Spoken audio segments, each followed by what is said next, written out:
तो guys 3 problem and 1 solution. आप सोचेंगे कौन सा 3 प्रॉब्लम? तो जो आपका मैग्नेटिक इफेक्ट ऑफ करंट है इसमें 3 समस्याएं हैं। कौन कौन सी समस्या है? सबसे पहले हमें मैग्नेटिक फील्ड पता करनी है स्ट्रेट करंट कैरिंग कंडक्टर का, ठीक है। दूसरा क्या होता है हमारा, सर्कुलर कॉइल की मैग्नेटिक फील्ड का डायरेक्शन क्या होगा। और तीसरा क्या होता है हमारा कि जो सोलेनोइड होती है इसके मैग्नेटिक फील्ड का डायरेक्शन कैसे डिटरमाइन करते हैं। तो 3 हो गया, स्ट्रेट कंडक्टर हो गया और आपका सर्कुलर कॉइल हो गई और सोलेनोइड हो गया। इन तीनों के लिए मैग्नेटिक फील्ड का डायरेक्शन पता कैसे करते हैं, उसके लिए सिर्फ सिंगल रूल अप्लाई करते हैं या कोट करते हैं जब भी पूछा जाता है। क्या?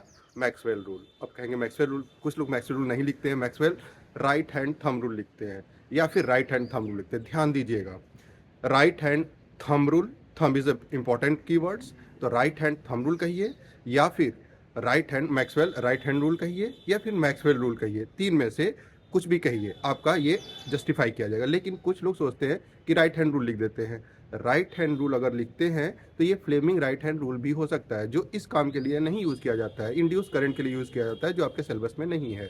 तो राइट हैंड रूल नहीं लिखना है, ये आपको कंफर्म होना चाहिए, पता होना चाहिए। Right hand thumb rule, thumb को इंसर्ट करिए बीच में, राइट हैंड थंब रूल लिखेंगे और ब्रैकेट में आप मैक्सवेल रूल भी लिख सकते हैं।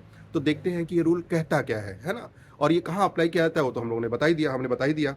तो आते हैं स्क्रीन पे और देखते हैं यहाँ पे right hand Maxwell right hand rule, right hand देखिए यहाँ हमने भी नहीं लिखा है right hand thumb rule, right hand thumb rule. No, तो राइट हैंड आपका थंब रूल हो गया ये।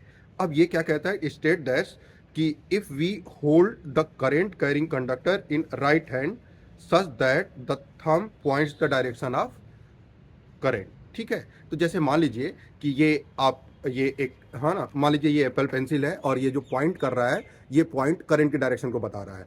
अब ये करंट की डायरेक्शन को बता रहा है तो आप क्या करोगे, ऊपर आप थंब प्लेस करोगे, ऊपर आप थंब प्लेस करोगे और थंब ऊपर की तरफ प्लेस करना है और ये करंट की डायरेक्शन को बता रहा है और फिंगर किधर कर्ल हो रही है, राइट हैंड यूज़ करना है। ध्यान दीजिएगा, लेफ्ट हैंड यूज़ करेंगे तो डायरेक्शन अपोजिट आएगी। तो राइट हैंड कहा गया तो राइट हैंड यूज़ करना है। तो कर्ल हो रही है फिंगर, इसका मतलब ये एंटी क्लॉकवाइज है, एंटी क्लॉकवाइज डायरेक्शन आप पुट करोगे, ठीक है। और अगर यही करंट नीचे की तरफ होता तो थंब किधर हमें अलाइन करना होता, नीचे की तरफ अलाइन करना होता, तो फिंगर हमें अपोजिट डायरेक्शन में कर्ल करती। तो ये हो गया स्ट्रेट करंट कैरिंग कंडक्टर का डायरेक्शन डिटरमाइन करने के लिए। तो ये रूल जब भी कोट करेंगे तो आपको पता ना, पहले तो प्रॉपर हेडिंग डाल दीजिए क्या कहता है रूल, या कहा जाता है कोट करने के लिए कहा जाता है तो उसको कोट कर लीजिए।